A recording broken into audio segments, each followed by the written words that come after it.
Okay. सो पिछली बार हम लोगों ने डिस्कस किया था वेक्टर स्पेसेस को और हिल्बर्ट वेक्टर स्पेसेस को, इन अ सेंस कि हम लोगों ने वो टूल्स देखे थे जो क्वांटम मैकेनिक्स की मैथमेटिकल फाउंडेशन में ज़रूरी होते हैं। लेकिन हम आमतौर पर वेक्टर्स में डील नहीं करते। हम हमारी डीलिंग होती है ऑपरेटर्स के साथ, या वो ऑपरेटर्स किसी वेक्टर के ऊपर कैसे अप्लाई होते हैं। सो वेक्टर से मुराद है हमारी कैट्स और ब्रास, जिनको हम स्टेट वेक्टर्स कहते हैं। आज हमने एक तरीके से उन वेक्टर्स को एक हायर लेवल पे लेके जाना है, जिसको हम ऑपरेटर्स का नाम देते हैं, और हम देखेंगे कि क्वांटम मैकेनिक्स में ऑपरेटर्स मैथमेटिकली किस तरीके से बनते हैं, या किस तरीके से उनकी वर्किंग होती है। सो हम ऑपरेटर्स की भी मुख्तलिफ किस्में हैं, लेकिन चूंकि हमने डिस्कस ये किया था कि हमारी वेक्टर स्पेसेस को लीनियर होना चाहिए, तो हम ऑपरेटर्स की भी एक बहुत ही स्पेसिफिक टाइप को डिस्कस करेंगे, लीनियर ऑपरेटर्स। लीनियर ऑपरेटर्स की जो प्रॉपर्टी, अभी हम उनको देखते हैं कि उनकी प्रॉपर्टीज क्या होती है, लेकिन उससे पहले हमें ये देख लेना चाहिए कि हम ऑपरेटर से मुराद क्या ले रहे हैं। सो ऑपरेटर से मुराद आपके पास एक इंस्ट्रक्शन है। सो मैं इसको ओमेगा का नाम देता हूँ इस इंस्ट्रक्शन को। ये आपके पास किसी कैट वी के ऊपर अप्लाई होगी, और ये इसको एक नई कैट वी प्राइम में चेंज कर देती है। यानी कि आपने कैट की ट्रांसफॉर्मेशन की है। सो बेसिकली एक इंस्ट्रक्शन होती है जो एक कैट को, एक स्टेट वेक्टर को किसी दूसरे स्टेट वेक्टर में तब्दील कर देती है। तो सेम इंस्ट्रक्शन हम लोग ब्रास के ऊपर भी अप्लाई कर सकते हैं। अब ये इंस्ट्रक्शन मुख्तलिफ तरीके से हो सकती है, और इसमें एक और चीज़ भी ध्यान में रखनी होगी हमें कि इन जनरल ये लाजमी नहीं होता कि जब हम किसी स्टेट वेक्टर के ऊपर किसी कैट को अप्लाई करें, तो जो नया नंबर मिले या नया वेक्टर मिले वो किसी वेक्टर स्पेस का ही हिस्सा हो। लेकिन यहाँ पर हम अपने आप को रिस्ट्रिक्ट करेंगे, खासतौर पे क्वांटम मैकेनिक्स के अंदर, कि ये जो ऑपरेटर है ये आपको इस वेक्टर स्पेस से बाहर नहीं लेके जा रहा।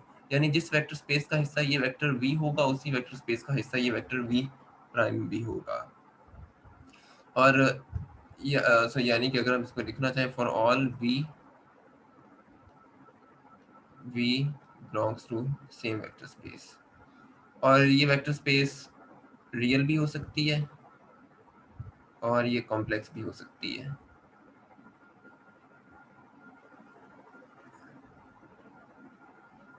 सो अगर हम रियल वेक्टर स्पेस में काम कर रहे हैं, तो हमें रियल वेक्टर स्पेस बाहर नहीं लेके जाएगा। यहाँ पर एन से मुराद उस वेक्टर स्पेस की डायमेंशंस हैं। यूजुअली हम एन डायमेंशनल हिल्बर्ट स्पेसेस में काम करते हैं। अच्छा, सो जब हम लीनियर ऑपरेटर्स की बात कर रहे हैं, तो इसका मतलब है कि ये एक लीनियर अलजेब्रा की कुछ प्रॉपर्टीज को फॉलो कर रही होंगी, और ये प्रॉपर्टीज वही हैं जो हम स्टेट वेक्टर्स के केस में देख चुके थे। लेट्स सपोज कि आपके पास कोई स्केलर नंबर किसी स्टेट वेक्टर वी आई पे अप्लाई होता है, और यहाँ पर एक ऑपरेटर इसके ऊपर एक्ट कर देता है। तो आप इस स्केलर नंबर को बाहर निकाल सकते हैं। So, इसी तरीके से इसमें दोनों एलिमेंट्स के ऊपर लीनियरिटी मौजूद है। यानी कि आपके पास अगर कोई स्टेट वेक्टर वी आई हो प्लस बीटा वी जे। अब लिनियरिटी देखने में बहुत ही एक ट्रिवियल सा कॉन्सेप्ट लगता है, लेकिन ये शायद वेक्टर स्पेसेस के या लीनियर अलजेब्रा के या इवन डिफरेंशियल कैलकुलस के भी चंद अहम तरीन आइडियाज में से एक है। सो बीटा ओमेगा वी जे।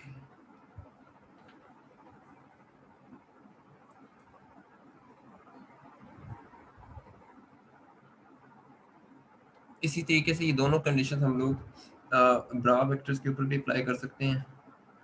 अच्छा, अभी हम लोग इनको डायरेक्ट अप्लाई करते जा रहे हैं, लेकिन हम देखेंगे कि जब हम ऑपरेटर्स को ब्रास के ऊपर अप्लाई करते हैं, तो इनको अप्लाई करने का तरीका थोड़ा सा मुख्तलिफ होगा। वो जिस वो डेफिनेशन की वजह से आता है, जिस तरीके से हमने हिल्बर्ट स्पेस को डिफाइन किया है। सो ये आपके पास आ जाएगा ओमेगा और अल्फा। तो सीमित इसी तरह से इसमें हम लिनियरिटी को भी डिफाइन कर सकते हैं। तो मैं सिर्फ कंप्लीटनेस की वजह से इनको एक दफ़ा लिख देता हूँ यहाँ पर।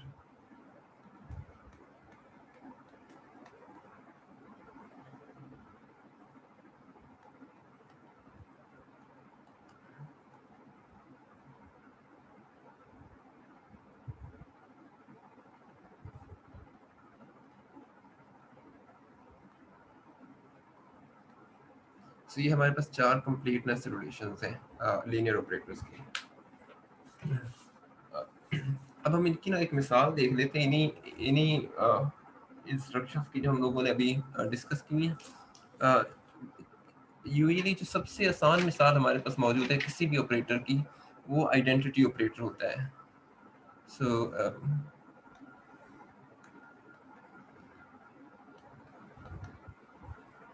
लेकिन आइडेंटिटी ऑपरेटर का एक मसला ये है कि ये कंप्लीटनेस रिलेशन को फॉलो नहीं करता, तो हमें इसे अपग्रेड करना पड़ेगा अभी थोड़ी देर तक एक स्पेसिफिक सिचुएशन में जाके। तो बहरहाल आइडेंटिटी ऑपरेटर करता क्या, सबसे सिंपलेस्ट ऑपरेटर है, ये किसी भी वेक्टर को अनचेंज्ड रहने देता है, leave the vector alone.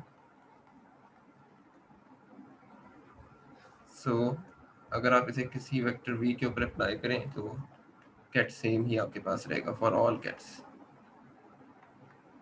Unless कि ये किसी वेक्टर स्पेस में से बिलोंग कर रहे हैं।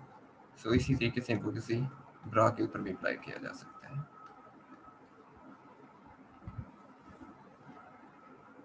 For all brass.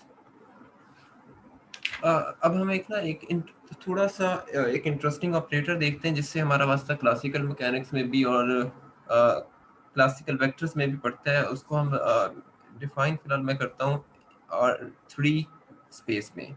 सो हम रोटेशन ऑपरेटर को डिस्कस करते हैं एक एग्जांपल के तौर पर। लेकिन ये रोटेशन ऑपरेटर मैं इस वक्त ले रहा हूँ थ्री डायमेंशंस में और थ्री स्पेस के ऊपर। तो ये हमारी, इसको मैं किसी भी स्पेस में ले सकता हूँ, लेकिन फिलहाल थ्री डायमेंशनल सिस्टम्स की वजह से मैंने इसको यहाँ तक रिस्ट्रिक्ट किया। अब इसको डिफाइन आर्बिट्रेरीली मैं इस तरीके से करता हूँ कि ये ऑपरेटर का आर्गुमेंट हमारे पास होगा कि 90 डिग्री की रोटेशन करता है किसी भी सिस्टम में जिसके ऊपर भी अप्लाई होगा, जिस स्टेट वेक्टर पे, लेकिन ये पैरेलल है आई एक्सेस के। सो बेसिस वेक्टर आई के ये पैरेलल है। सो इस तरीके से हमने इसको डिफाइन किया। अब हम इसे तीन मुख्तलिफ ना यहाँ पर स्टेट्स में ड्रॉ कर लेता हूँ और उनके ऊपर अप्लाई करके देखते हैं कि ये हमें क्या सिचुएशन देगा। सो इसे मैं कह देता हूँ मेरा स्टेट वेक्टर 1, ये 2 है और ये मेरे पास स्टेट वेक्टर 3 है। अब इसके ऊपर पहले हम इस रोटेशन वेक्टर को अप्लाई करते हैं। अब चूंकि ये रोटेशन ऑपरेटर आपके पास इस एक्सिस के पैरेलल आ रहा है, तो इसका मतलब है कि इस एक्सिस के अंदर तो ये किसी किस्म की तब्दीली नहीं लाएगा, ये इसे एज इट इज ही छोड़ देगा। तो इस एक्सेस के लिए तो ये काम कर रहा है एक आइडेंटिटी ऑपरेटर के तौर पर। लेकिन जब हम इसे स्टेट वेक्टर 2 पे या बेसिस वेक्टर 3 पे अप्लाई करते हैं, तो अब इसने करना ये कि चूंकि इसके पैरेलल है और इसने 90 डिग्री की रोटेशन लानी है, सो यानी कि ये इस तरीके से रोटेट कर रहा है एंटी क्लॉकवाइज। सो जब ये 2 पे अप्लाई करेगा तो ये इसको कन्वर्ट कर देगा 3 में। लेकिन जब हम इसे 3 के ऊपर अप्लाई करेंगे तो ये वापस आपको 1 पे नहीं लेके आएगा, क्योंकि 1 के साथ ये पैरेलल है। सो 1 के ऊपर तो इस 1 के ऊपर तो इसका एक्शन जो होगा वो 0 होगा इस प्लेन के अंदर। सो ये आपको बैकवर्ड रोटेशन दे रहा होगा। सो यहाँ पर ये वेक्टर आपके पास -2 जनरेट कर देगा। सो ये एक हमारे पास एक एग्जांपल थी किसी, इस तरीके से हम कोई भी रोटेशन वेक्टर डिफाइन कर सकते हैं। और हम यहाँ से बहुत इजीली चेक भी कर सकते हैं कि ये जो आपके पास रोटेशन वेक्टर आपने आर्बिट्रेरीली डिफाइन किया, ये लीनियर है। ये लीनियर किस सेंस में कि अगर हम इसे इस तरीके से अप्लाई करें तो ये चीज़ इक्विवेलेंट होती है इसकी। सो यूजुअली हमारे जो इसका मतलब है कि ये वेक्टर उन कंडीशन को फॉलो कर रहे हैं जो भी हम लोगों ने डिस्कस किए थे। अब हम ना लीनियर ऑपरेटर का एक सबसे अहम फीचर डिस्कस करते हैं जो आमतौर पर क्वांटम मैकेनिकल प्रॉब्लम्स को सॉल्व करते वक्त हमारे बहुत काम आता है, या खास तौर पर जब हम बेसिस ट्रांसफॉर्मेशंस करते हैं। ये इस तरह की चीज़ें ना बहुत ज़्यादा इस्तेमाल होती हैं वन डायमेंशनल सिस्टम को सॉल्व करते हुए, खास तौर पर हार्मोनिक ऑसिलेटर में, जहाँ पर आपको कंटिन्यूसली पोजीशन और मोमेंटम बेसिस के अंदर ट्रांसफॉर्मेशंस करनी पड़ती हैं। सो लीनियर ऑपरेटर का सबसे इम्पोर्टेंट कह लेंगे फीचर ये है कि एक बार आपको बेसिस वेक्टर के ऊपर इनका एक्शन पता लग जाए, तो फिर हम किसी भी वेक्टर स्पेस में उनका एक्शन फाइंड कर सकते हैं, किसी भी वेक्टर के ऊपर उनका एक्शन। तो मिसाल के तौर पर मेरे पास एक बेसिस वेक्टर है आई, मैंने इसके ऊपर कोई ऑपरेटर अप्लाई किया और ये मुझे एक नई बेसिस में ले गया। अब कंडीशन ये है कि अगर आपको ये चीज़ पता लग जाए आपने इस पुरानी कैट के ऊपर, पुरानी बेसिस कैट के ऊपर ये ऑपरेटर अप्लाई किया, आपको ये नई कैट मिल गई। अब आपको एक दफ़ा ये एक्शन क्लियर हो जाए कि इस एक्शन इसके अंदर क्या तब्दीली लाई है, जिस तरह पिछली एग्जांपल में हम लोगों ने ये चीज़ पढ़ी थी। एक बार आपको ये पता लग जाए कि जब आपने 2 के ऊपर r को अप्लाई किया तो आपको ये चीज़ क्या मिल रही है। तो एक बार ये चीज़ हमें पता लग गई तो हम किसी भी वेक्टर स्पेसेस में, हम किसी भी वेक्टर स्पेसेस के ऊपर उस ऑपरेटर का एक्शन फाइंड कर सकते हैं। तो ये एक तरह से हमारे पास बाउंड्री वैल्यू है या इनिशियल कंडीशन है जो हमें इवन या तो गिवन होती हैं या हम इनको इजीली रिड्यूस कर सकते हैं। सो ये कंडीशन हम कहते हैं कि ये कंडीशन होल्ड करती है तमाम बेसिस के लिए। सो फॉर ऑल बेसिस, अभी हम देख फॉर ऑल बेसिस 1 2 n, ये सारी बेसिस किसी n डायमेंशनल वेक्टर स्पेसेस का हिस्सा होंगी। फॉर एनी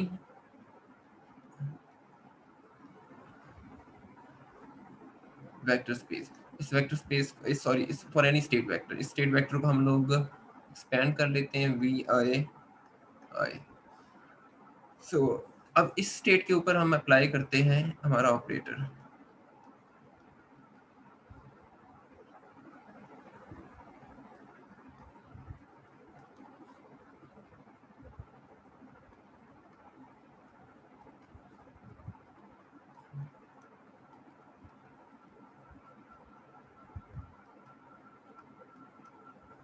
So, ये रिलेशन क्लियरली इंडिकेट कर रहा है कि अगर एक बार आपको ये वाला रिलेशन पता लग जाए कि ऑपरेटर किसी स्टेट वेक्टर के ऊपर कैसे एक्ट कर रहा है, किसी बेसिस वेक्टर के ऊपर एक्ट कर रहा है, तो फिर आप अपने ओरिजिनल कैट वेक्टर को किसी भी बेसिस के अंदर एक्सपेंड कर सकते हैं और उसे इजीली रिड्यूस किया जा सकता है अगर हमें ये ऑपरेशन पता लग जाए, ये ऑपरेशन। सो ये बहुत ही ज़्यादा इम्पोर्टेंट फीचर है और इसे भी हम लोग अपनी पुरानी एग्जांपल से एक दफ़ा चेक कर लेते हैं कि हमें इस बात का ये बात हमें वहाँ से भी क्लियरली एविडेंट होगी कि हमारे पास एक वेक्टर था v। सो लेट्स सपोज कि ये v1 plus v2 plus v3, हमने इसके ऊपर अपना ऑपरेटर अप्लाई किया था r। सो v1 r1 plus v2 r2 plus v3 r3। ये आपको ले गया था एक नई बेसिस के अंदर जिसके कंपोनेंट से v1 1 minus sorry plus v2 3 minus v3 2। असल में हमें ये पता था कि ये वेक्टर इन आइगन बेसिस के ऊपर कैसे अप्लाई होते हैं। जब हमें ये पता लग गया था तो हमने अपने वेक्टर को एक नई कॉम्बिनेशन के अंदर लिख दिया या नई बेसिस के अंदर एक्सपेंड कर दिया।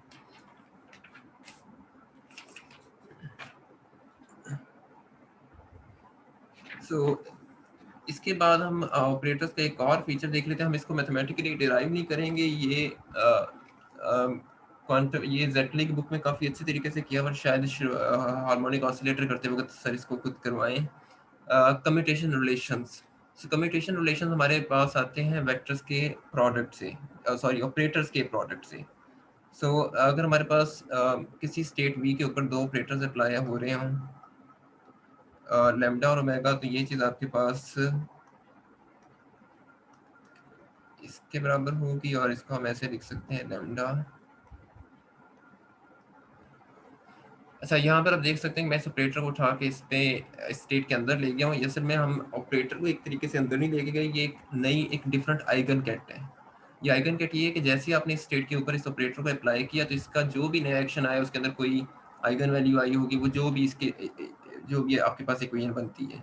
ये एक नई कैट है जो इस ऑपरेटर के इस पर अप्लाई करने से बनी है, ये दोनों बराबर नहीं है। ये वाली कैट, इसको मैं नाम देता हूँ कैट 2 का, और ये मेरे पास एक कैट है 1।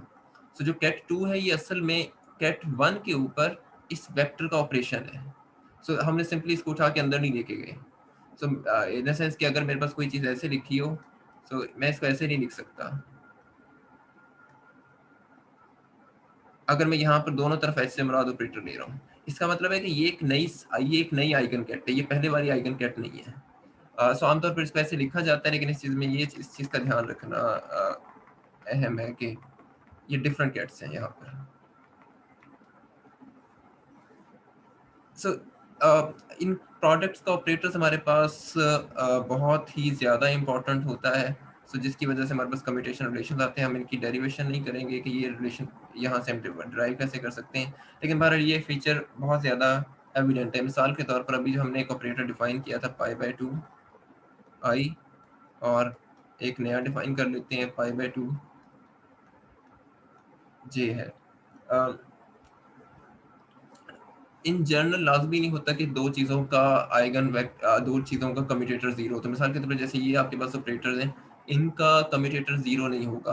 सो लेट्स सपोज कि अगर हम सिंपली आई डॉट जे भी ले लें, तो ये आपके पास आई क्रॉस जे माइनस जे क्रॉस आई, सो ये आपको 2 के दे रहे होंगे। सो दो चीज़ों का कम्यूटेटर उसी वक्त में जीरो होता है, या ऑर्डरिंग उसी वक्त अनइम्पॉर्टेंट होती है जब डायगोनली दो कैट्स एक ही सॉरी जब आपके पास दोनों कैट एक ही डायगोनल के अंदर आ रहे हों।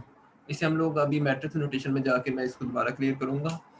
सो जब आपके पास दो कैट या दो ब्रास एक ही डायगोनल के अंदर आ रहे हैं, तो उस वक्त आप उन दोनों ऑपरेटर्स को एट अ टाइम मेजर नहीं कर सकते टाइम के अंदर, वो आपको अलग अलग मेजर करना पड़ता है।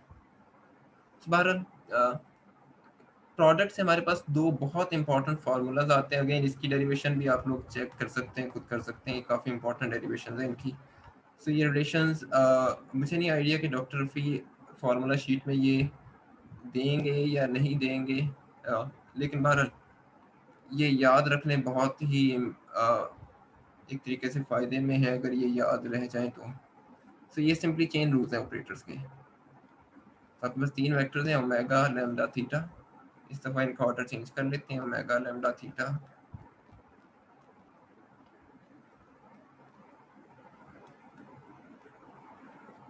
Plus lambda theta.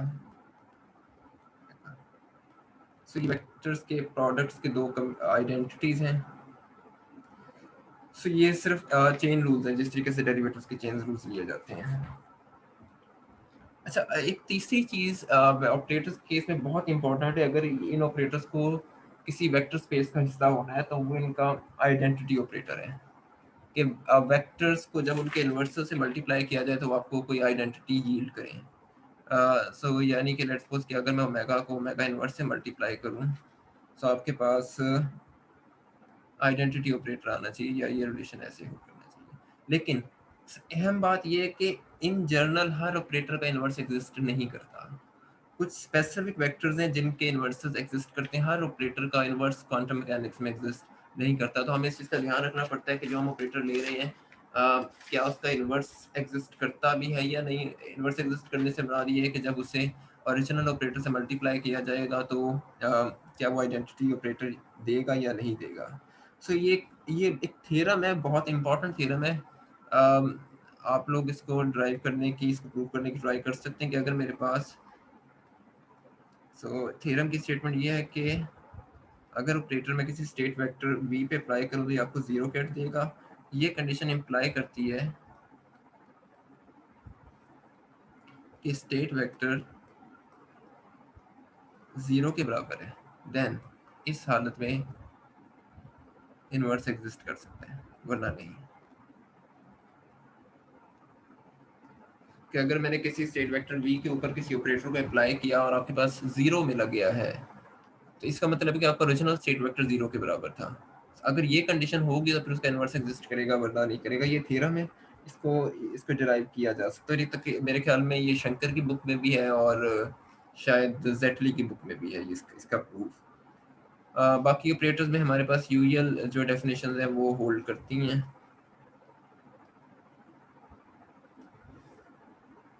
इसी तरीके से अगर हम इनका ट्रांसपोज ले रहे हो या हर्मिशन कॉन्जुगेट, ये डेफिनेशन होल्ड करने की एक बड़ी वजह ये भी है कि जो ऑपरेटर्स होते हैं वो असल में मैट्रिक्स रिप्रेजेंटेशन को फॉलो करते हैं। अभी हम इनको मैट्रिक्स में अपग्रेड करेंगे तो फिर देखेंगे। वहाँ से हमें ये कंडीशन ऑटोमेटिकली मिल जाती है। इसी तरीके से हम ये कहते हैं कि ए बी लाजमी नहीं होता कि बी ए के बराबर हो, जिसकी वजह कि कम्यूट नहीं करते इन जनरल, क्योंकि ये कंडीशन होल्ड नहीं करती मैट्रिक्स के केस में भी। और जो ऑपरेटर्स हैं वो सिर्फ मैट्रिक्स रिप्रेजेंटेशन है आपके पास।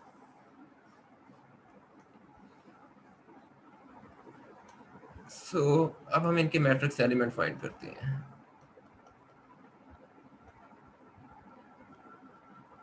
matrix elements of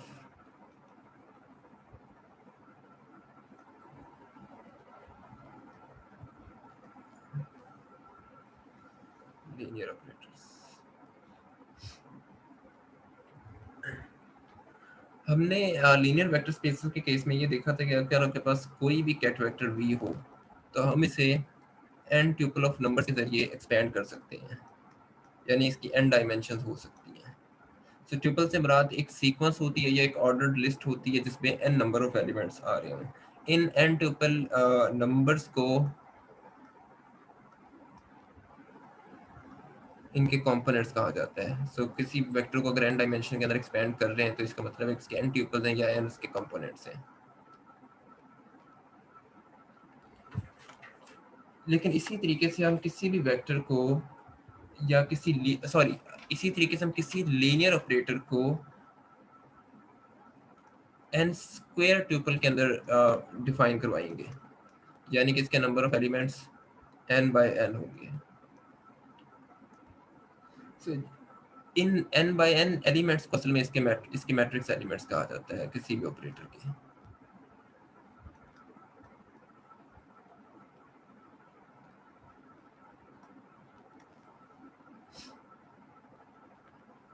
और डेफिनेटली ये किसी भी गिवन बेसिस पे होंगे, जो बेसिस हम एक दफ़ा सेलेक्ट कर लेंगे। लेकिन इसके लिए हमें ये पता होना चाहिए कि किसी भी वेक्टर का किसी बेसिस के ऊपर क्या ऑपरेशन है। सो यानी कि आपके पास वेक्टर्स भी बेसिस इंडिपेंडेंट होते हैं और आपके पास मैट्रिक्स एलिमेंट्स भी बेसिस डिपेंडेंट होते हैं। सो हमारा ये मैट्रिक्स नोटेशन डिफाइन करने के लिए हमारा स्टार्टिंग पॉइंट यही होगा कि हमें किसी बेसिस के ऊपर वेक्टर का एक्शन ऑपरेटर का एक्शन पता है। तो ये चीज़ हमें पता है कि हमें हमें ये पता है कि आई प्राइम के सारे कंपोनेंट्स को आई में कैसे डिफाइन करना है। सो इन अ सेंस आप ये कह सकते हैं कि आपको ये नोटेशन के बारे में मुकम्मल इंफॉर्मेशन है कि ये चीज़ किसके बराबर है। सो हम इसके ऊपर कोई ओरिजिनल बेसिस का कोई भी बेसिस वेक्टर जे ऑपरेट करवा देते हैं इस आई प्राइम पे। सॉरी, उससे पहले मुझे वेक्टर को यहाँ पर एक दफ़ा लिख लेना चाहिए।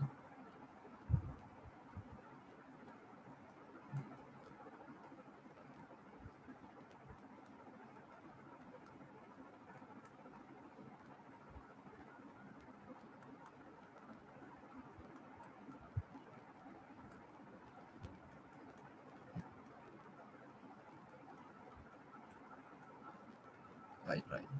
सो अब हम इस चीज़ के ऊपर आपका इस चीज़ को हमने फाइंड करना आई प्राइम का कोई jth कंपोनेंट। तो हम इस आई प्राइम के ऊपर किसी ओरिजिनल बेसिस के jth प्रोजेक्शन को अप्लाई करवा देते हैं। तो आपके पास आई प्राइम को दोबारा एक्सपेंड करते हैं जे ओमेगा आई। सो इस चीज़ को हम बाय डेफिनेशन लिख सकते हैं ओमेगा ऑफ जे आई। तो ये हमारे पास डेफिनेशन है कि आपके पास अगर नई किसी एक बेसिस में कोई कंपोनेंट आई प्राइम दिया और आपने उसका किसी और बेसिस में jth कंपोनेंट निकालना हो तो असल में आपको ये वाला कंपोनेंट फाइंड करने की जरूरत है ओमेगा जे आई। और हमने कंडीशन हमने एक स्टेटमेंट ये दी थी कि हमने इस ओमेगा स्क्वायर को n बाय n में रिप्रेजेंट कर सकते हैं। सो लेट्स सपोज कि अगर आपके पास अब जे और आई के लिए पॉसिबिलिटीज क्या होंगी। सो आई अगर हम 3 डायमेंशन की बात करें तो आई का कंपोनेंट भी 1 से लेकर 3 तक जा रहे होंगे, जे के कंपोनेंट भी आपके पास 1 से लेकर 3 तक जा रहे होंगे। इन जनरल आपके पास आई जे के लिए 3 बाय 3 एलिमेंट्स पॉसिबल है। सो ये 3 बाय 3 जो एलिमेंट्स होंगे आपको कोई स्क्वायर मैट्रिक्स यील्ड कर रहे होंगे। सो ओमेगा आई जे मैट्रिक्स एलिमेंट्स हैं ओमेगा के इस गिवन बेसिस के अंदर, यानी कि हमारी ओरिजिनल बेसिस के अंदर। So, इसी तरीके से हम यही काम ब्रास के ऊपर भी अप्लाई कर सकते हैं। अच्छा, जब ब्रास के ऊपर अप्लाई करते हो तो हम देखते हैं कि हमें थोड़ा सा वहाँ पे एक और चीज़ को ध्यान में रखना होगा, क्योंकि अब ये सिंपल स्टेट वेक्टर्स नहीं है बल्कि अब हम ऑपरेटर्स को मैट्रिक्स की फॉर्म में डिस्कस कर रहे हैं। सो अब हम एक और चीज़ डिफाइन करते हैं कि आपने इस ऑपरेटर को किसी वेक्टर वी पे अप्लाई किया था और आपको एक नई कैट मिल गई थी वी प्राइम। अब हमने असल में हमारा काम तो ये था कि हमने स्टेट वेक्टर को मैट्रिक्स एलिमेंट्स की फॉर्म में रिप्रेजेंट करना है, क्योंकि हमें बेसिस कैलकुलेट करने में दिलचस्पी नहीं होती। बेसिस सिर्फ टूल्स का काम करते हैं किसी स्टेट वेक्टर के ऊपर ऑपरेटर्स के ऑपरेशन को डिस्कस करने के लिए। सो हम अब देखते हैं कि हम इसको किस तरीके से लिख सकते हैं। सो वी आई प्राइम को हम लोग लिख सकते हैं इस फॉर्म में, और हमें पता है कि वी प्राइम बराबर है ओमेगा अपॉन वी के। ओमेगा अपॉन वी भी हमें पता है कि हम इसको कैसे ट्रांसलेट करेंगे वेक्टर्स के की नोटेशन में ओमेगा।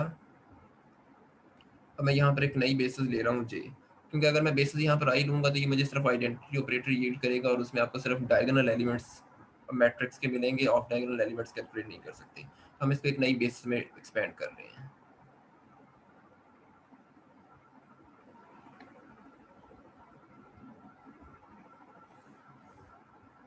सो वी जे तो आपके पास एक कांस्टेंट नंबर है, इसे हम बाहर निकाल लेते हैं, आई ओमेगा जे। अब होना ये चाहिए कि मैं इस चीज़ को इस तरीके से लिखूँ, ओमेगा आई जे, लेकिन मैं इसको इस तरीके से नहीं लिखता, मैं इसको इस ओमेगा को उठा के यहाँ पर लिखूँगा, इससे पहले लिखता हूँ ओमेगा आई जे वी जे। किसी को आइडिया है कि हमने इसको ऐसे क्यों लिखा है? तो यहाँ पर बहरहाल आप देख सकते हैं कि हमने अपने वेक्टर को डिफाइन कर लिया है मैट्रिक्स एलिमेंट्स की फॉर्म में। अच्छा, किसी को कोई आइडिया, कोई अगर बताना चाहे कि हमने इस ओमेगा आई जे को इस साइड पे क्यों नहीं लिखा, इसको उठा के यहाँ क्यों लेके आए हैं? क्योंकि अलजबरा की रूह से तो इसको यहीं पर लिखना चाहिए था हमें।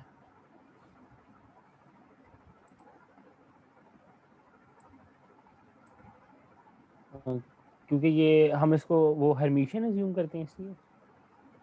नहीं, अगर तो हमारे पास ये रियल होगा तो फिर तो उससे फर्क नहीं पड़ेगा कि आप इसको कहाँ लेके जा रहे हैं। उसकी ठीक। वजह ये है कि हमने इसको डिफाइन किया हुआ है कि हम बाय डेफिनेशन इसको एक कॉलम वेक्टर के तौर पर ले रहे हैं। अगर मैं इसको एक बड़ा वेक्टर के तौर पर कंसीडर करूं तो फिर मेरे पास एक 3 by 3 का स्क्वायर मैट्रिक्स है। अगर मैं इसको इस तरीके से मल्टीप्लाई करूंगा तो ये वाली मल्टीप्लिकेशन पॉसिबल नहीं है मेरे पास। ये मल्टीप्लिकेशन पॉसिबल नहीं होगी अनलेस कि ये एक बड़ा वेक्टर हो। लेकिन हमने बाय डेफिनेशन कहा था कि हम कैट वेक्टर्स के अंदर काम कर रहे हैं, तो कैट वेक्टर उसी वक्त पॉसिबल होगा जब आपके पास ये सिचुएशन बन रही हो, ये 3 by 3 का एक मैट्रिक्स है और यहाँ पर एक कॉलम वेक्टर आ रहा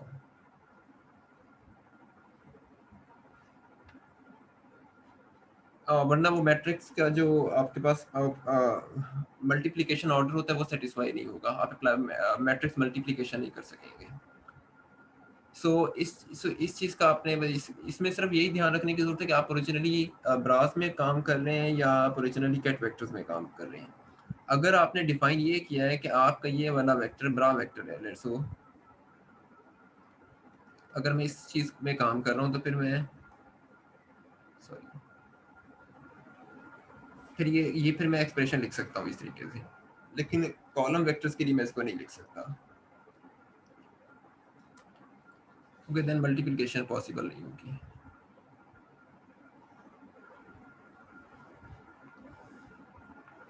अच्छा, अब हम ना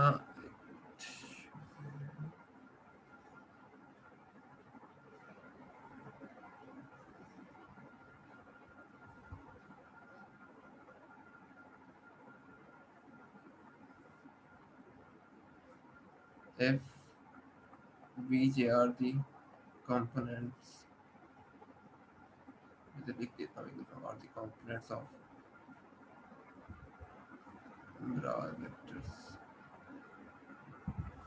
और ये उस वक्त पॉसिबल होगी F V J are the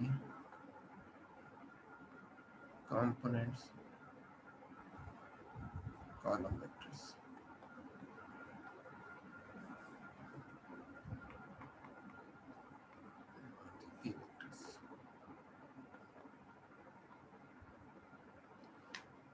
okay, सब हम इस इक्वेशन को मैट्रिक्सेस की फॉर्म में एक दफ़ा कास्ट कर लेते हैं। ऐसा हमने ओरिजिनल इक्वेशन ये लिखी थी, V I prime by definition omega J V J sorry omega J I V I. So ये चीज़ आपके पास बन जाएगी V one prime V two prime V N prime, या उसकी वजह से हम इसको आई कहना चाहें तो आई कह सकते हैं। ये आपके पास एलिमेंट होगा one omega one one omega n n omega 1 n omega n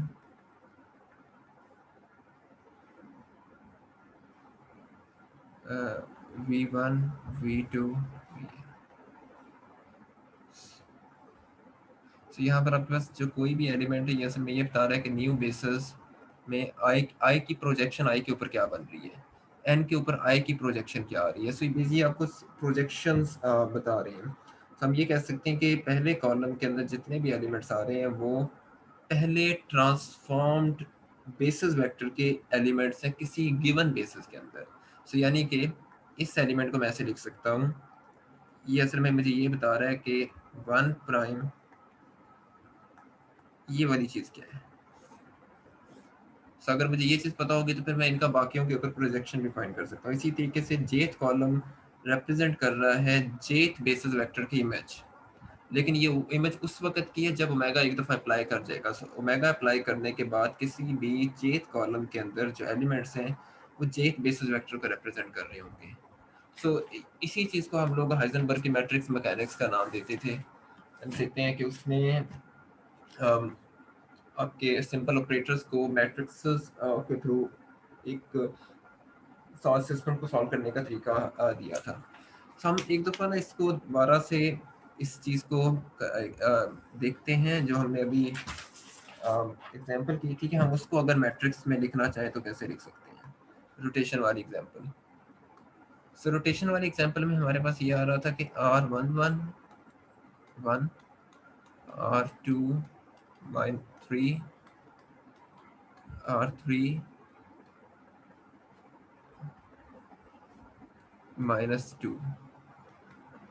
तो असल में आप अपने फाइंड करने हैं, let me call this omega 11 omega 12 sorry omega 12, क्योंकि हम कैट्स में काम कर रहे हैं।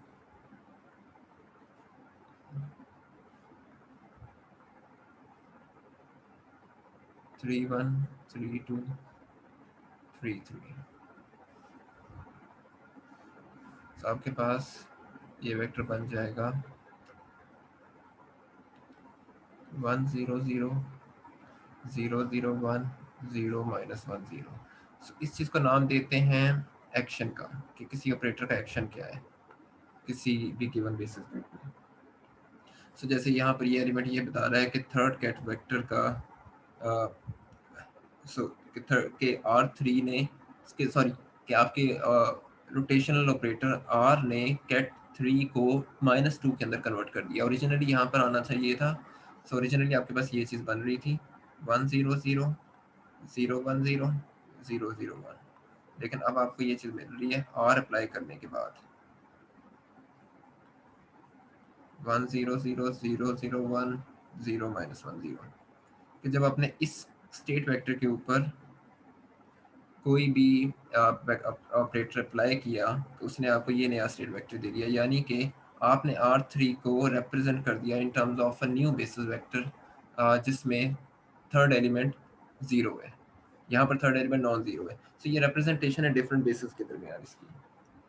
इसी तरीके से आपको कोई भी अगर मैट्रिक्स दे दिया जाए या कोई भी सिस्टम दे दिया जाए तो आप उसके ऊपर ऑपरेटर के एक्शन को इस मैट्रिक्स एलिमेंट्स की फॉर्म में डिफाइन कर सकते हैं। अच्छा, अब हम ना थोड़ा-सा जनरल चीज़ों की तरफ आ जाते हैं। हम प्रॉपर्ली ऑपरेटर्स को अब डिफाइन करते हैं और कुछ एग्ज़ाम्पल्स देखते हैं जिन सबसे अब हम हमारा जो पहला ऑपरेटर होगा दोबारा से आइडेंटिटी ऑपरेटर होगा, हम इसे मैट्रिक्स एलिमेंट्स की फॉर्म में अब डिफाइन करेंगे। पहले तो हमने इसको सिर्फ वेक्टर्स के ऊपर अप्लाई करके देखा था। सो आई जे को बाय डेफिनेशन ऐसे लिखा जाता है कि आई आई जे आई जे, तो ये आपके पास कॉलोनी का डेल्टा के बराबर होता है। So 1 0 I does equal to J, I does not equal to J. लेकिन आइडेंटिटी ऑपरेटर आपको किसी भी स्टेट के बारे में कंप्लीटनेस रिलेशन नहीं देता। सो हमें सिर्फ ये तो पता होगा कि इसका कि आपके पास लाज़मी नहीं होता कि हर बार ऑफ डायगोनल एलिमेंट 0 के बराबर ही आ रहे हों कि जब आई जे अप्लाई करें आप। बहुत सारी सिचुएशन के अंदर हमारे पास ऑफ डायगोनल एलिमेंट्स 0 नहीं आते। जैसे अगर आपके पास कोई सिस्टम है और आपने उसमें इलेक्ट्रिक फील्ड अप्लाई कर रहे हैं इलेक्ट्रॉन पे, वो इलेक्ट्रॉन मूव कर रहा है, तो उस सूरत में आपके पास off diagonal elements non zero आते हैं, जिनकी वजह से मैग्नेटिज्म जनरेट होती है। सो वहाँ पर आपके लिए आइडेंटिटी ऑपरेटर को बहुत ज़्यादा फ़ायदेमंद नहीं होता, क्योंकि आइडेंटिटी ऑपरेटर तो वहाँ पर आपको ज़ीरो दे रहा होगा ऑफ डायगोनल एलिमेंट्स। सो यहाँ पर हमें फिर आइडेंटिटी ऑपरेटर को अपग्रेड करना पड़ता है एक और इम्पोर्टेंट ऑपरेटर में, ताकि एक कंप्लीटनेस रिलेशन हमारे पास आ जाए क्वांटम मैकेनिक्स का। सो उस ऑपरेटर को हम लोग नाम देते हैं प्रोजेक्शन ऑपरेटर का।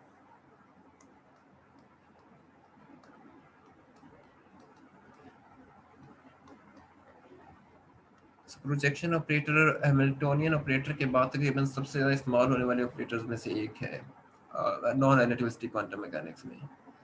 सो हम एक आर्बिट्ररी कैट ले लेते हैं वी और उसे किसी आर्बिट्ररी बेसिस के अंदर एक्सपेंड करते हैं। सो ये हमारे पास एक कैट वेक्टर है, इसे हमने आर्बिट्रेरीली एक्सपेंड करना है। एक्सपेंड करने का मतलब है कि आपको ये चीज़ एज इट इज़ ही मिलनी चाहिए। हम इसको इस तरीके से एक्सपेंड कर देते हैं, इससे हमारी ओरिजिनल कैट के ऊपर कोई फर्क नहीं पड़ेगा। ये वाली टर्म को मैं एक दफ़ा दोबारा ब्रैकेट में लिख देता हूँ।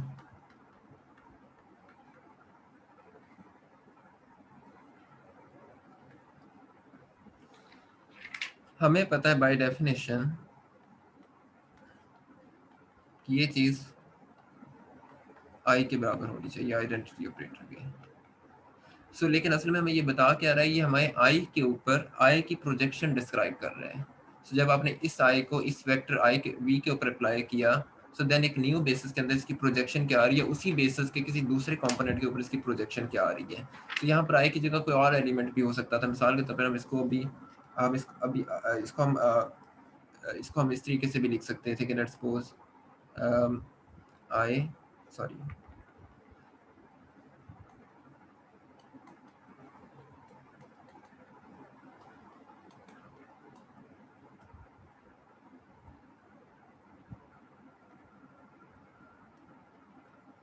सो आपने मल्टीपल प्रोजेक्शंस करवा ली कि पहले आई को जे में कन्वर्ट किया, जे को आई में किया।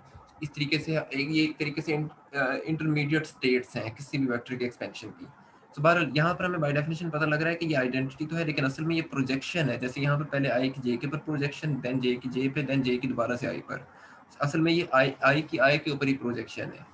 इस वजह से हम इसका नाम देते हैं प्रोजेक्शन ऑपरेटर का, पी आई का।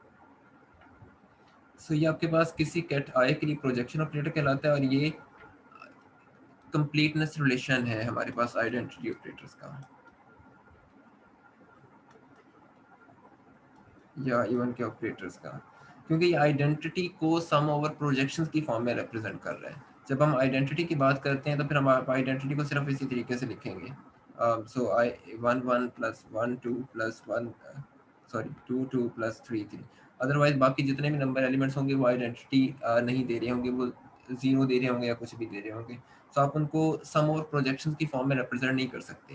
लेकिन प्रोजेक्शन ऑपरेटर में आप जितनी भी पॉसिबल प्रोजेक्शन होती हैं वो सारी ही इंक्लूड करते हैं, चाहे वो जीरो हो चाहे वो नॉन जीरो हो। अब इस प्रोजेक्शन ऑपरेटर को किसी गिवन कैट वी के ऊपर अप्लाई करते हैं। So let me P I, इसको हमने इसके ऊपर अप्लाई किया, ये चीज़ आपके पास बन गई आई वी। इस चीज़ को हम लोग लिख सकते हैं बी ऑफ आई के तौर पर भी। सो इस तरीके से हम किसी भी प्रोजेक्शन ऑपरेटर को अप्लाई करें तो हमें उसके कॉरस्पॉन्डिंग कंपोनेंट्स मिल सकते हैं। और हमें यहाँ से देख सकते हैं कि ये जो चीज़ होती है लीनियर है। आपके पास जो प्रोजेक्शन ऑपरेटर है वो लीनियर है। सो इस बात का एक मतलब ये भी हुआ कि प्रोजेक्शन ऑपरेटर आपको ये कहता है कि जितनी भी प्रोजेक्शंस हैं उनका सम असल में ओरिजिनल कैट वेक्टर के ही बराबर होगा। सो जिस तरह हमने अभी लिखा था, आपके पास एक कैट वेक्टर v है, ये आपको दे रहा था v1 1 plus v2 3 minus v2। सी असल में प्रोजेक्शंस हैं डिफरेंट ऑपरेटर्स की। सो ये प्रोजेक्शन आपके पास आई थी जब आपने आर को अप्लाई किया था 2 पे। जितनी भी प्रोजेक्शन होती हैं उन सबका जो सम होगा वो आपको ओरिजिनल कैट वेक्टर के बराबर ही देगा। तो आप आसानी के लिए ये कह सकते हैं कि जो आपके वेक्टर्स के कंपोनेंट्स होते हैं पूरे फैक्टर्स होते हैं। ये आपके पास एक प्रोजेक्शन होती है किसी स्पेसिफिक एक्सिस के अलोंग, किसी भी एक स्पेसिफिक कैट वेक्टर के अलोंग या किसी भी एक बेसिस के अलोंग। तो इसी तरीके से हम एक रिलेशन ये भी डिफाइन कर सकते हैं कि अगर आपके पास पी आई और पी जे मौजूद हों तो ये बराबर होंगे आई आई जे जे। तो ये चीज़ बराबर होती है पी आई जे पी जे के बराबर। ये अब ये जो इक्वेशन है हमें दो चीज़ें बता रही है।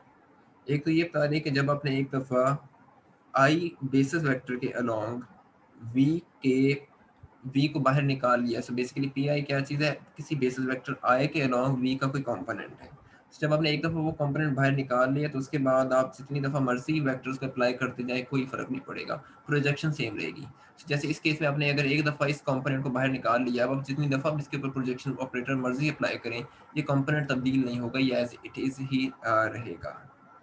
सो दूसरी चीज़ इसके अंदर ये है कि जहाँ पर आपके पास जे और आई अगेन बराबर नहीं होंगे वहाँ पर ही आपको नंबर ज़ीरो दे देगा इन इन डिफरेंट ऑपरेटर्स का जो सम होगा। यानी कि अगर आपने पहले किसी बेसिस वेक्टर आई के ऊपर जैसे इसकी इसी की मिसाल ले लें, आपने इसके ऊपर पहले P2 को अप्लाई किया तो आपको P3 मिल गया। लेकिन अब मैं इसके ऊपर दोबारा अगर P2 को अप्लाई करूँगा फिर तो मुझे कोई कोई फिजिकल रिजल्ट मिलेगा। लेकिन अगर मैं इसके ऊपर P1 को अप्लाई कर देता हूँ तो जहाँ पर रोटेशन पॉसिबल नहीं है आपके पास तो वो नंबर आपको ज़ीरो दे रहा होगा। इसका मतलब है कि आपको अगर आपने एक दफ़ा प्रोजेक्शन अप्लाई कर ली तो आपको मल्टीपल प्रोजेक्शन उसी डायरेक्शन में करनी पड़ती है, वरना आपके पास कैट वेक्टर जो होता है वो कोलैप्स कर जाएगा या कैट वेक्टर स्टेट से बाहर ही नहीं निकल सकेगा। आपने एक तरीके से उसको बाउंड कर दिया है कैट वेक्टर को एक स्पेसिफिक स्टेट के अंदर ही, क्योंकि इसकी प्रोजेक्शन किसी दूसरे एक्सेस के अलोंग पॉसिबल ही नहीं है।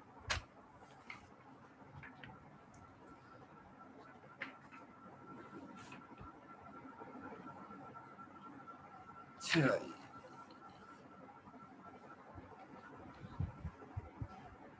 अब हम एक तो डेफिनेशन और रह गई हैं, हम फिर इसको वाइंड अप करते हैं। उसके बाद हमने वेक्टर्स के लिए कॉम्प्लेक्स कॉन्जुगेट्स का कॉन्सेप्ट इसमें स्टडी किया था, लेकिन ऑपरेटर्स के लिए इस चीज़ को नाम देते हैं एडजॉइंट ऑफ एन ऑपरेटर का। चूंकि असल में ये मैट्रिक्सेस हैं तो हम इनको सिंपली कॉम्प्लेक्स कॉन्जुगेट्स नहीं कह सकते। और लेकिन ये ऑपरेटर्स हैं या ये जो मैट्रिक्सेस हैं ये हिल्बर्ट स्पेस के अंदर लाई कर रहे हैं, तो लिहाजा इसमें हमें थोड़ा सा ना कॉम्प्लेक्स कॉन्जुगेट के सिलसिले में ध्यान रखना होता है। या बाय डेफिनेशन हमने इसको दो तरीकों से डिफाइन किया हुआ है कि अगर आपके पास इस स्टेट वेक्टर v पे कोई ऑपरेटर अल्फा अप्लाई हो रहा है तो ये आपको कोई आइगन वैल्यू देता है a, इसको मैं इसके अंदर लिख सकता हूँ, लेकिन इसके कॉरस्पॉन्डिंग जो बरा होगी वो आपके पास डिफरेंट आएगी। सब मिसाल के तौर पर आपके पास ये कैट वेक्टर है,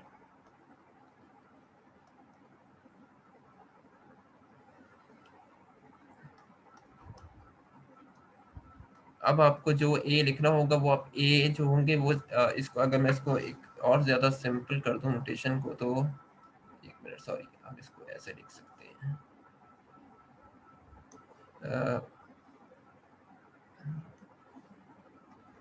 ए और इसको मैं लिख सकता हूँ यहाँ पर अल्फा। सो जब आप किसी बरा वेक्टर के ऊपर अप्लाई कर रहे होंगे तो आपको ये ध्यान रखना होगा कि यहाँ एक केस में अगर आप ए ले रहे हैं तो दूसरे केस में आपको ए स्टार लेना होगा और देन वो दूसरी साइड के ऊपर मल्टीप्लाई होगा। एक दफ़ा आपने इसको बाहर निकाल लिया फिर आप इसको चाहे यहाँ पर लिख दें, आपको कोई फ़र्क नहीं पड़ेगा क्योंकि ये आपके पास एक स्केलर नंबर है। लेकिन अगर हम ये डेफिनेशन आप इंटरचेंज भी कर सकते हैं कि आप यहाँ पर इसको ए स्टार कह दें और यहाँ पर ए कह दें, लेकिन एक हिस्टोरिकल कन्वेंशन के थ्रू हम इसको इसी तरीके से ब्राज और कैट्स को रिप्रेजेंट करते हैं। ये आपके पास केस आ गया था वेक्टर्स के लिए। अब मैं इसी के ऊपर अगर किसी ऑपरेटर को अप्लाई करूंगा तो फिर ये सिर्फ स्केलर नंबर आपको नहीं देगा। ऑपरेटर असल में किसी मैट्रिक्स की रिप्रेजेंटेशन है, सो मैट्रिक्स की रिप्रेजेंटेशन में आपको एडजॉइंट लेना होगा। लेट्स सपोज कि अगर मैं ये चीज़ अप्लाई कर रहा हूँ तो फिर तो मैं इसको ऐसे लिख सकता हूँ, लेकिन अगर मैं ये चीज़ फाइंड करना चाह रहा हूँ फिर मुझे यहाँ पर इसके ऊपर ये डैगर का साइन लगाना पड़ेगा। डैगर साइन का मतलब ये है कि इसका हर्मिशियन कॉन्जुगेट है। आपने एक दफ़ा डैगर का मतलब ये है कि आपने ट्रांसपोज भी लेना है पहले इसका, क्योंकि मैट्रिक्स है, और देन कॉम्प्लेक्स कॉन्जुगेट भी लेना है। जब आप सिर्फ वेक्टर्स की बात कर रहे थे तो वेक्टर्स के केस में आपको इसका ट्रांसपोज लेने की ज़रूरत नहीं होती, क्योंकि ये सिर्फ एक नंबर होता है, तो उस नंबर से फ़र्क नहीं पड़ता, और इसको आप जहाँ मर्जी लिखें उससे भी फ़र्क नहीं पड़ेगा। लेकिन ऑपरेटर्स के केस में आपको इस चीज़ का ध्यान रखना है कि ये अगर मैट्रिक्स एलिमेंट है तो कॉरस्पॉन्डिंगली इसने कहाँ पर आना है। अब यहाँ पर आपको फिर वो चीज़ भी क्लियर हो रही होगी जो मैंने शुरू में बात की थी, कि जब हम वी जे को ओमेगा जे आई के तौर पर क्यों लिख सकते हैं अगर ये बड़ा वेक्टर हो, क्योंकि अगेन यहाँ पर भी अगर मैं इसको उठा के यहाँ लिख दूंगा इस वी के लेफ्ट हैंड साइड पे, तो मैट्रिक्स मल्टीप्लिकेशन पॉसिबल नहीं होगी, क्योंकि ये एक स्क्वायर मैट्रिक्स है और ये एक कॉलम, ये एक रो मैट्रिक्स है आपके पास। सो ये थोड़ा सा फर्क है मैट्रिक्सेस में और सिंपल वेक्टर्स के अंदर। इसकी कॉरस्पॉन्डिंग हम लोग मुख्तलिफ डेफिनेशंस या मुख्तलिफ कहने के प्रॉपर्टीज़ भी डिफाइन कर सकते हैं। मसलन कि अगर आपके पास ये ओमेगा डैगर के जे आयत कंपोनेंट आपने लेने हो, आप इसे मैट्रिक्स रिप्रेजेंटेशन में कैसे लिख सकते हैं?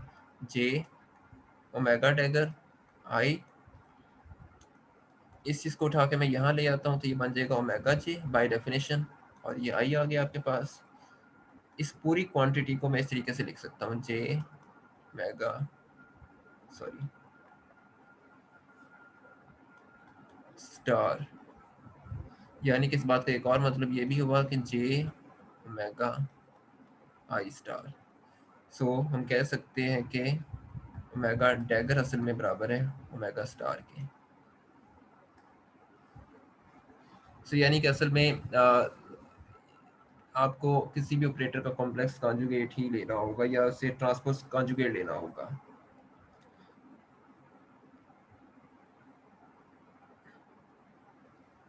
कॉरस्पॉन्डिंग फिर चूंकि ये मैट्रिक्सेस हैं तो इनके लिए भी कॉरस्पॉन्डिंग रिलेशन होल्ड करते हैं।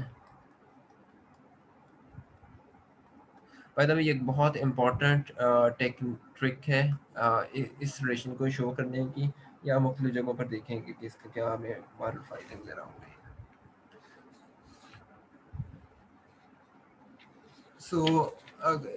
हम आसानी के लिए ये कह सकते हैं कि अगर आपके पास कोई बहुत ही कॉम्प्लिकेटेड स्टेट लिखी हो, मिसाल के तौर पर हम यहाँ पर एक स्टेट डिफाइन कर लेते हैं, A1 V1 is equal to A2 V2 plus A3 V3 V4 V5 plus A4 mega lambda V6। ये एक स्टेट आपके पास, ये कोई वेव फंक्शन दिया हुआ है, आपने इस वेव फंक्शन का एडजॉइंट ऑपरेटर फाइंड करना है। इसका एडजॉइंट ऑपरेटर फाइंड करने का तरीका वही होगा जो हम लोगों ने जिस तरीके से अभी एक एग्जांपल की थी, लेकिन यहाँ पर हम डायरेक्ट कुछ रूल्स डिफाइन कर सकते हैं किसी भी वेक्टर को उसके एडजॉइंट में कन्वर्ट करने के। आपने कोई भी ऑपरेटर हो, आपने उसको सिंपली रिप्लेस कर देना है उसके एडजॉइंट के साथ। जितने भी कैट्स आ रहे होंगे, कैट्स को ब्राज में चेंज कर देना है, ब्राज को कैट्स में चेंज कर देना है। जितने भी स्केलर नंबर्स आ रहे होंगे उनको उनके कॉम्प्लेक्स कॉन्जुगेट में चेंज कर देना है। डेफिनेटली ये काम उस वक्त करने की ज़्यादा ज़रूरत है जब ये ए कॉम्प्लेक्स सेट का हिस्सा होगा, लेकिन अगर ए किसी रियल सेट का हिस्सा है तो फिर इसको चेंज करने की ज़रूरत नहीं है। लेकिन कंप्लीटनेस के लिए हम कह सकते हैं कि आपको इन कंडीशंस के बगैर ये काम कर सकते हैं। इन चीज़ों को फॉलो करते वक्त अगर हम इस कैट वेक्टर को रिप्लेस करना चाहें तो ये हमारे पास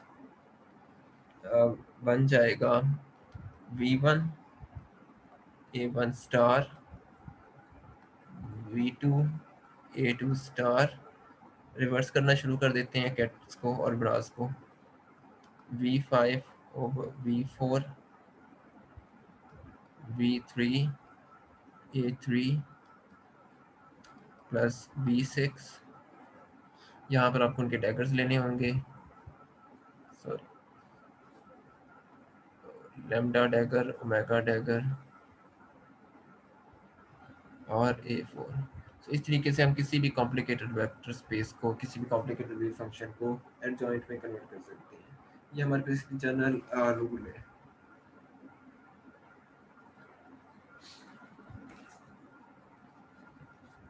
अच्छा, अब हमारे पास सिर्फ 2-3 ऑपरेटर्स और रह गए डिस्कस करने वाले, हर्मिशियन ऑपरेटर और नॉन हर्मिशियन और यूनिटरी ऑपरेटर्स। सो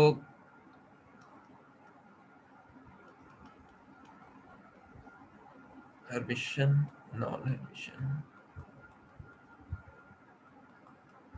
अभी जो हमने ऊपर एडजॉइंट के लिए रूल्स डिफाइन किए उसके मुताबिक कोई ऑपरेटर उस वक्त हर्मिशियन होगा जब ओमेगा ओमेगा डैगर के बराबर आ रहा होगा, और कोई इस वक्त एंटी हर्मिशियन होगा जब ओमेगा आपके पास माइनस ओमेगा के बराबर होगा। ये सिर्फ बाय डेफिनेशन हमने इस तरीके से इनको डिफाइन किया है। अच्छा, अब इम्पोर्टेंट चीज़ ये है कि हम किसी भी जिस तरीके से हम किसी भी नंबर को उसके रियल और इमेजिनरी पार्ट्स के अंदर डिवाइड कर सकते हैं। मिसाल के तौर पे मेरे पास अगर एक नंबर अल्फा है तो मैं इस अल्फा को इसके रियल पार्ट के अंदर भी डिवाइड करके लिख सकता हूँ और इसके इमेजिनरी कंपोनेंट में भी। इसी तरीके से हम किसी ऑपरेटर को भी उसके हर्मिशियन और नॉन हर्मिशियन या एंटी हर्मिशियन पार्ट्स के अंदर डिवाइड कर सकते हैं। सो असल में ये एंटी हर्मिशियन है, नॉन हर्मिशियन है। So omega plus omega bar by 2 और ओमेगा डैगर। सो इस तरीके से हम किसी भी ऑपरेटर को डीकम्पोज कर सकते हैं उसके हर्मिशियन और एंटी हर्मिशियन पार्ट्स में। ये रिलेशन बहुत ज़्यादा इस्तेमाल होता है डिफरेंट थ्योरम्स को या एक्सियम्स को प्रूव करने के लिए। इसी तरीके से हमारे पास एक ही डेफिनेशन है, ये तीनों ही हमारे पास डेफिनेशंस हैं। इसी तरीके से हमारे पास एक और इम्पोर्टेंट बल्कि जो लास्ट कॉन्सेप्ट है इस वक्त हमारे पास करने वाला, वो यूनिटरी ऑपरेटर्स का है। यूनिटरी ऑपरेटर्स बहुत ही वाइडली यूज टेक्निक है श्रोडिंगर वेव इक्वेशन को सॉल्व करने के लिए। सो ये यूनिटरी ट्रांसफॉर्मेशंस को होल्ड करते हैं। असल में होता ही है कि जब आपके पास किसी श्रोडिंगर इक्वेशन को डायरेक्ट से एक ओरिजिनल कंडीशन के अंदर सॉल्व करना मुश्किल हो तो हम उनको ट्रांसफॉर्म करवा देते हैं किसी भी दूसरी स्टेट के अंदर। वो डेफिनेटली वो ट्रांसफॉर्मेशन कुछ रूल्स के तहत होती है। सो जो ऑपरेटर्स वो ट्रांसफॉर्मेशन करवाते हैं हम उन्हें यूनिटरी ऑपरेटर कहते हैं। सो बाय डेफिनेशन आपके पास यूनिटरी ऑपरेटर का मतलब ये होता है कि यू डैगर आपके पास आई के बराबर आना चाहिए। सो यू और यू डैगर जो है वो एक दूसरे के इन्वर्सेस होने चाहिए। सो इसको आप ऐसे भी लिख सकते हैं। ये असल में ट्रांसफॉर्मेशन होती कैसे, ये हमारा नॉन रिलेटिविस्टिक क्वांटम मैकेनिक्स का स्कोप नहीं है। शायद लेज़र के कोर्स में जब सर सेकंड क्वांटाइजेशन वगैरह डिस्कस कर रहे हो तो उस वक्त इसको ज़्यादा तफसील में डिस्कस करें। हमारे लिए यूनिटरी ऑपरेटर एक और लिहाज से बहुत इंपॉर्टेंट है इस वक्त, क्योंकि ये सबसे फंडामेंटल कंडीशन हिल्बर्ट स्पेसेस की उनको प्रिजर्व करवाते हैं। वो फंडामेंटल कंडीशन हमारे पास ये है कि इनर प्रोडक्ट आपके पास प्रिजर्व रहना चाहिए। अगर आपके पास हिल्बर्ट स्पेसेस का इनर प्रोडक्ट चेंज हो रहा है तो इसका मतलब है कि क्वांटम मैकेनिक्स का पूरा मैथमेटिकल स्ट्रक्चर कोलैप्स हो रहा है। सो इसकी इनकी सबसे बड़ी प्रॉपर्टी ये होती है कि ये आपके पास इनर प्रोडक्ट को प्रिजर्व करवाते हैं। सो मिसाल के तौर पर आप हमारे पास एक स्टेट वेक्टर है v1 प्राइम, ये बाय डेफिनेशन ये चीज़ इसके बराबर होगी। जब हमने u को v1 पे अप्लाई किया तो आपको एक नया वेक्टर मिल गया। इसी तरीके से v2 प्राइम u v2, आपने इनका इनर प्रोडक्ट लेना है तो असल में आपको v2 prime over v1 prime चाहिए। सो u v2 u v1 v2, इसको हम लिख सकते हैं, इसको यहाँ पर लेके जब आएंगे तो ये u डैगर बन जाएगा। मैं ब्रा के ऊपर अपने अप्लाई किया हुआ है u v1। सो ये आपके पास आ रहा है v2 आइडेंटिटी। अब इसको दो तरीकों से लिखा जा सकता है। एक तो ये कि जब आइडेंटिटीज के ऊपर अप्लाई होगी तो ये एज इट इज इस वेक्टर को छोड़ देगी, या ये कि जब आइडेंटिटीज के ऊपर अप्लाई होगी तो असल में ये आपको ये दे रहा होगा, कोई स्केलर नंबर दे रहा होगा, let's say small I v1। अब ये सिर्फ एक नंबर है, स्केलर नंबर है, जिसको मैं वैसे उठा के बाहर लिख सकता हूँ। तो असल में फिर ये चीज़ आपके पास बन जाएगी v2 प्राइम v1 प्राइम बराबर है v2 v1 के। तो इसका मतलब है कि डिफरेंट बेसिस के अंदर आपके पास नॉर्म चेंज नहीं हो रही किसी भी स्टेट वेक्टर की। सो सो कह लें कि इनर प्रोडक्ट असल में हमारे पास प्रिजर्व रह रहा है। सो इस इन यहाँ पर मैं एक और स्टेटमेंट लिख देता हूँ, इसको हम किसी और वक़्त में डिस्कस करेंगे यूनिटरी ऑपरेटर्स के बारे में। सो यूनिटरी ऑपरेटर्स असल में जनरलाइज़ेशन होती है रियल स्पेस से किसी भी कॉम्प्लेक्स स्पेस में जाने के लिए। सो वीएन से वीसी में अगर आपने जाना है, वीएनआर से वीसी में, सो ये आपके पास एक जनरलाइजेशन है। ये जनरलाइजेशन क्यों है इस ट्रांसफॉर्मेशन की? क्योंकि इनका सबसे बड़ा फीचर है कि ये लेंथ्स को और उनके डॉट प्रोडक्ट्स को प्रिजर्व करवाते हैं। सो जब भी आप कोई ट्रांसफॉर्मेशन कर रहे हो तो हमारी कोशिश ये होती है कि दो फीचर्स अनचेंज्ड रहें, इनवेरिएंट रहें। इसी सूरत में आपका वेक्टर इनवेरिएंट रहेगा। और इसके कॉन्सिक्वेंसेस ये भी होते हैं कि अगर आपका वेक्टर चेंज हो रहा है तो डिफरेंट फ्रेम ऑफ रेफरेंसेस के अंदर होने वाली मेजरमेंट्स डिफरेंट रिजल्ट्स दे रही होंगी, जो इवन के क्लासिकल मैकेनिक्स और स्पेशल रिलेटिविटी के भी फंडामेंटल पोस्टुलेट्स के से मुतसादम एक बात है। सो आपको असल में आपको उस चीज़ को प्रिजर्व रखना होता है जो भी आपकी मेजरमेंट्स आ रही हैं। सो ये असल में थ्री डायमेंशनल रोटेशनल ऑपरेटर्स होते हैं, यूनिटरी ऑपरेटर्स होते हैं। अ, इन्हें इनको हम एक्सपोनेंशियल की फॉर्म में डिफाइन कर सकते हैं, से I translation operator T by H bar की फॉर्म में। ये किसी वक्त शायद सर किसी टॉपिक में डिस्कस करेंगे। तो बार ये जनरलाइज्ड रोटेशन होती है रियल स्पेस से कॉम्प्लेक्स स्पेस में जाने के लिए, कॉम्प्लेक्स स्पेस से रियल स्पेस में जाने के लिए। तो अगर आप किसी रियल स्पेस में काम कर रहे हो तो रियल स्पेस में काम करने का मतलब ये होता है कि आपके पास जो यू इनवर्स है वो सिंपली यू ट्रांसपोज के बराबर है। तो दूसरे केस में आपको इनका कॉम्प्लेक्स कॉन्जुगेट साथ में लेना पड़ेगा। तो अगर आप किसी कॉम्प्लेक्स स्पेस में काम कर रहे हो तो या सो देन ये चीज़ असल में यू डैगर के बराबर होती है।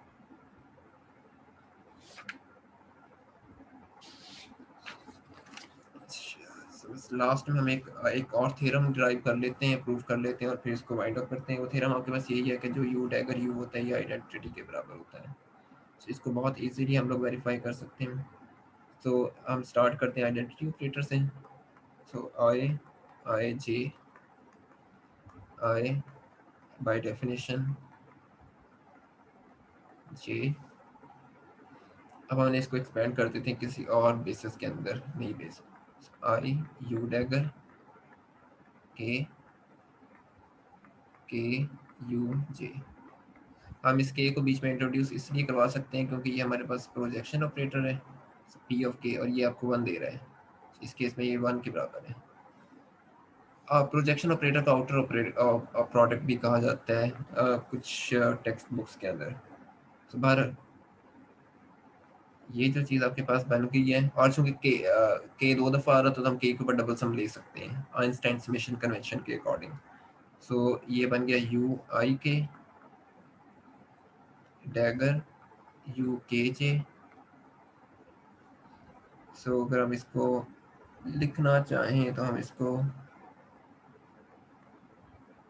लिख सकते हैं के आई। ये चीज़ बराबर है इसके। और ये रिलेशन कॉलम वेक्टर्स के लिए होल्ड कर रहा है कि अगर आपके पास आपने असल में इस रिलेशन को इस थ्योरम को प्रूव किया कॉलम्स के लिए। सो इसी तरीके से अगर आप रोज की बात करें तो फिर आपके पास ये रिलेशन होल्ड कर रहा होगा। So this is for rows vectors. ये आप चेक कर सकते हैं यहाँ पर इनके अंदर कोई भी एग्जाम्पल वैल्यूज कोड करके ये कॉलम्स के लिए कैसे होल्ड कर रहे हैं। अगर आप रोज ले रहे हो तो फिर आपको ये कंडीशंस इन्वर्ट करनी पड़ेंगी, वरना इस तरीके से इसको एक्सपेंड नहीं किया जा सकेगा। इसके सो ये था हमारा इसका मैथमेटिकल फॉर्मूलेशन से चीज़ें जो हम लोगों ने करनी थी। मैं अब रिकॉर्डिंग ऑफ करने लगा।